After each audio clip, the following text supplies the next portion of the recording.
Class में हम लोग दिल्ली सल्तनत के प्रारंभिक वंश गुलाम वंश को देखा था और इस क्लास में उसी क्लास के क्रम को आगे बढ़ाते हुए खिलजी वंश हम लोग देखेंगे।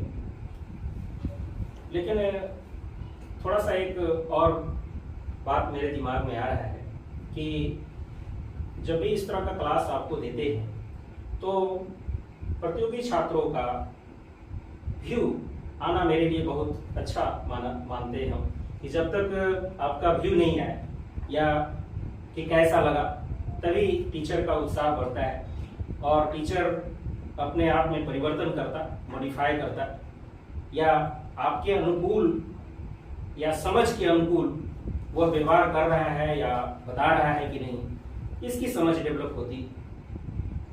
तो फीडबैक आपका अपेक्षित है और स्वागत योग्य है। आप जब भी आप यूट्यूब चैनल पे आप हमारा क्लास देखते हैं तो निश्चित रूप से आप फीडबैक दें और उसको हम स्वागत करेंगे और उसको अपने अगले क्लास में उसको शामिल करने का प्रयास करेंगे। तो आगे हम लोग देखेंगे खिलजी वंश। जैसा कि प्रारंभिक क्लास में हम लोग जिक्र कर चुके थे कि गुलाम वंश के 4 शासकों का, जिसमें भारतीय संस्कृति का जो हिस्सा बनने वाला जो पाठ है वह गौर करने वाला है कि भारतीय संस्कृति का कौन, भले ये मुस्लिम आक्रमणकारी भारत आए और भारत में अपने शासन तंत्र को स्थापित कर लिया, लेकिन भारतीय संस्कृति का हिस्सा बन बैठा कुतुब मीनार जैसी वास्तुकला या स्थापत्य कला, है ना। आज भी हम दिल्ली जब जाते हैं तो कुतुब मीनार देखने का प्रयास करते हैं और अपनी संस्कृति, पिछले संस्कृति को याद करने का प्रयास करते हैं। यह देखते समय हम मन में यह नहीं रखते कि ये विदेशी मुस्लिम आक्रमणकारी यहाँ आए और शासन को स्थापित कर दिया, इतने बड़ी रचना की, तो यह उपेक्षित रचनाएं है या उसको उपेक्षा की दृष्टि से देखते, ऐसा नहीं होता, भाव ऐसा नहीं आता। क्यों? क्योंकि जो चीजें बहुत लंबे समय तक चलती है और हमारे क्षेत्र में रस बस जाता है तो उसको हम अपना हिस्सा बना लेते हैं। और ये भारतीय संस्कृति की बहुत बड़ी विशेषता रही है कि हमारे संस्कृति में न हमारे देश की मूल बातें तो है ही, प्लस विदेशों से ऐसी चीजें भी हम लोग अपना लिए और भारतीय संस्कृति का हिस्सा बना लिए जो उपयुक्त लगा, जो तार्किक लगा। तो भारतीय संस्कृति का हिस्सा हम लोग बनाए हुए हैं, आपका जो भी वहां पर स्थापित है दिल्ली में, उसको। अब आते हैं खिलजी वंश। खिलजी वंश, जैसा कि हम पिछले क्लास में आपको बताया कि खिलजी वंश के संस्थापक जो रहे हैं उससे एक ही शासक महत्वपूर्ण शासक माना जाता प्रतियोगी परीक्षाओं में दृष्टि से, वह है अलाउद्दीन खिलजी। देखिए वर्तमान में अभी महंगाई चरम पर जिस समय भी रही है, सरकार के कानों तक जनता की आवाज जरूर पहुंची है महंगाई को लेकर, और कभी कभी तो सरकारें भी हिली है महंगाई। और किसी भी सरकार के लिए बहुत बड़ी चुनौती होती है कि महंगाई को या वस्तुओं की कीमत को कैसे नियंत्रित किया जाए। लेकिन इतिहास, पूर्व का इतिहास में इस तरह का अनुभव शासकों ने लोगों को देने का प्रयास किया है और ऐसा स्थापित करने का भी प्रयास किया है। अलाउद्दीन का नाम उसी दृष्टि से आज लेते हैं और प्रश्नों में इसी कारण से ज्यादा आ जाता कि उसके जो कार्य है आज भी प्रासंगिक है। क्यों? ये भले कहा जाता कि अलाउद्दीन खिलजी ने बहुत बड़ी सेना स्थापित किया था और उसी के कारण दिल्ली विशेष क्षेत्र में मूल नियंत्रण लागू करने का प्रयास किया, परंतु यह निश्चित रूप से उसका जो कार्य है आज भी प्रासंगिक है। और आज भी जब हम मूल नियंत्रण की बात करते हैं तो मूल नियंत्रण की जो प्रणाली है उसकी सीख कहीं न कहीं वहां से लेते हैं, ठीक है ना। तो इस दृष्टि से अलाउद्दीन खिलजी का महत्व है। दूसरा महत्व है जन वितरण प्रणाली जो आज की चल रही है, पीडीएस सिस्टम, और 2 कारणों से इसको स्थापित किया गया है किसी भी सरकार द्वारा।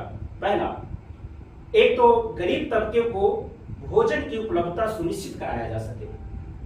दूसरा कि आपात की स्थिति में, जब भी ऐसी आपात की स्थिति, दुर्भिक्ष की स्थिति ऐसी आए तो लोगों को कम से कम भोजन की आवश्यकता, मूलभूत जो आवश्यकता है उसको आसानी से पूरा किया जा सके और दुर्भिक्ष से काल कलवित होने वाले लोगों को बचाया जा सके। तो इस उद्देश्य से यह पहला शासक था हमारे इतिहास में जिसने शासकीय अन्न भंडार का निर्माण कराया था ताकि विकट परिस्थितियों में लोगों के जान को बचाया जा सके। तो पीडीएस सिस्टम आज चल रहा है वर्तमान में, और उसकी प्रासंगिकता वहां आज उसकी है जो आज तक वहां से हम लोग लेते हैं। तो इस दृष्टि से वो शासक महत्वपूर्ण है। इन दोनों महत्वों के अलावे अलाउद्दीन खिलजी के कई ऐसे काम और भी है जो स्मरण योग्य है और प्रतियोगिता परीक्षाओं में पूछा जाता है।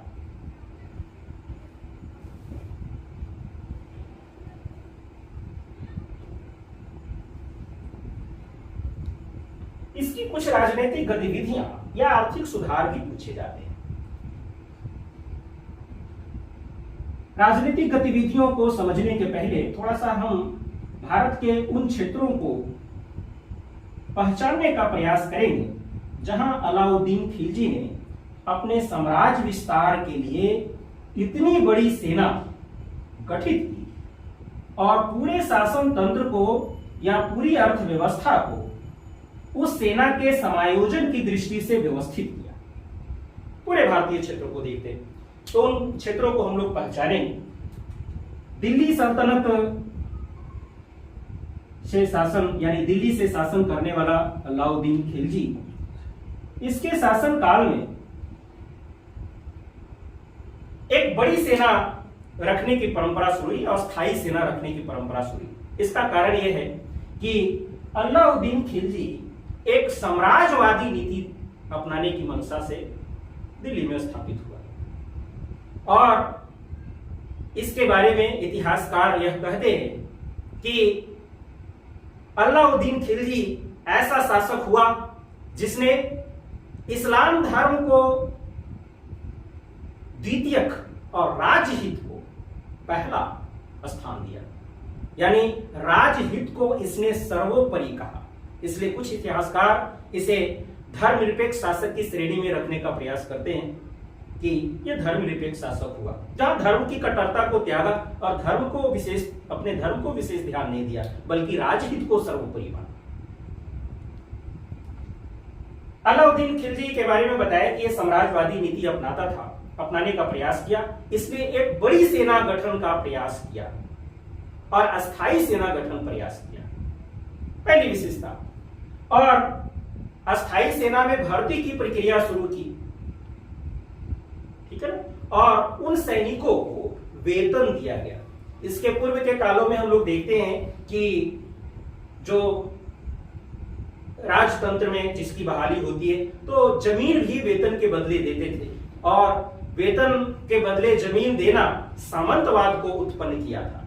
ये कुछ पिछले के इतिहास में हम लोग देखें। और सामंतवाद सामाजिक दृष्टि से एक शोषणकारी व्यवस्था को जन्म दिया, लेकिन अलाउद्दीन खिलजी ने इसको नहीं अपना करके वेतन देने की परंपरा शुरू की, जो एक अच्छी परंपरा मानी जाती है। तो सेना की दृष्टि, सेना अस्थायी सेना या बड़ी सेना, इसकी विशेषता है, ठीक है ना। इस बड़ी सेना के बदौलत इसने अपने साम्राज्य विस्तार को इधर की तरफ आगे बढ़ाया, मालवा क्षेत्र पर विजय हासिल की। गुजरात, ये राजस्थान के कई चित्तौड़ क्षेत्र पर, रणथंभौर क्षेत्र पर विजय हासिल करते हुए ये दक्षिण की भारत की तरफ भी पहुंचे, है ना। सामान्य परीक्षाओं में ये राज्यों का नाम तो नहीं आता, लेकिन विशेष रूप से दक्षिण भारत के जो राज्य हैं, देवगिरी, उसकी महत्वपूर्ण उपलब्धि मानी जाती है दक्षिण भारत की, और ऐसे दक्षिण भारत की और राज्यों को भी उसने जीता। तो ये जो विजय अभियान है, इस विजय अभियान में उत्तरी भारत का जो अभियान है उससे ज्यादा महत्वपूर्ण दक्षिण भारत का अभियान माना जाता है। क्यों?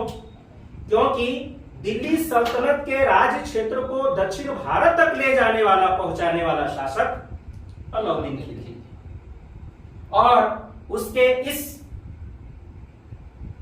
मंशा को पूरा करने के लिए, इस साम्राज्यवादी उद्देश्य को पूरा करने के लिए उसमें, उसके सैनिक में एक व्यक्ति था जिसका नाम है मलिक काफूर, है ना।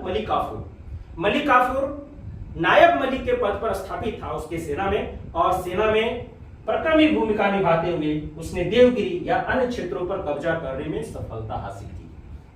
यानी अलाउद्दीन खिलजी के दक्षिण विजय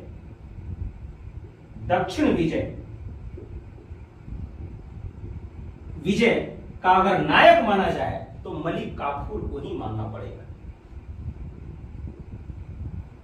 मलिक काफूर, ठीक है ना। तो ये इसका बताए राजनीतिक पक्ष से थोड़ा कम आता है, तो लेकिन ये दक्षिण विजय, इसकी जो मंशा है दक्षिण विजय का, दो उद्देश्य लेकर दक्षिण विजय था। पहला तो साम्राज्य विस्तार करना, दूसरा लूट, उधर से धन प्राप्ति की भी इच्छा थी, है ना, कि क्षेत्रों पर न करके उसकी धन को हम लोग प्राप्त कर लें और फिर अपने क्षेत्रों में उसका उपयोग करें। तो इसके अपने राज्य क्षेत्र में, भारत के परिक्षेत्र में जो अभियान था वो ये था। दूसरा अभियान, दूसरी इसको चुनौती फिर से मंगोलों की मिली, मंगोलों की। इधर से मंगोल की चुनौती को इसने कई प्रयास द्वारा विफल करने का प्रयास किया। उसमें इसके कई सेनापति भी मारे गए, लेकिन अंतिम रूप से मंगोल को पर विजय हासिल करने में मलिक काफूर का ही नाम आता है, मलिक गाजी और मलिक काफूर। तो इन क्षेत्रों में भी विजय हासिल करने में मलिक काफूर का महत्वपूर्ण योगदान माना जाता है। मलिक काफूर के संबंध में बताया जाता है कि मलिक काफूर ये हिंदू धर्म से जुड़ा हुआ व्यक्ति था, लेकिन हिजड़े के रूप में यह इसके सेना में आया था। लेकिन बाद में इसके पराक्रम से, सैनिक अभियान से इतना खुश हुआ कि सबसे प्रिय सेनापति इसका अलाउद्दीन खिलजी का हुआ। तो ये इसका राजनीतिक पक्ष है। अब इसके सुधार के बारे में सोचिए या देखिए। आर्थिक सुधार, कहा जाता है कि इतनी बड़ी सेना के भरण पोषण या उसको नियमित रूप से रखने के लिए अलाउद्दीन खिलजी ने पूरे व्यवस्था को बदलने का प्रयास किया। उसमें अर्थव्यवस्था प्रधान रही। क्या किया इसने? टैक्सेशन की कुछ नई पद्धतियां भी लाई और टैक्सेशन के दर को भी इसने बढ़ाने का काम किया।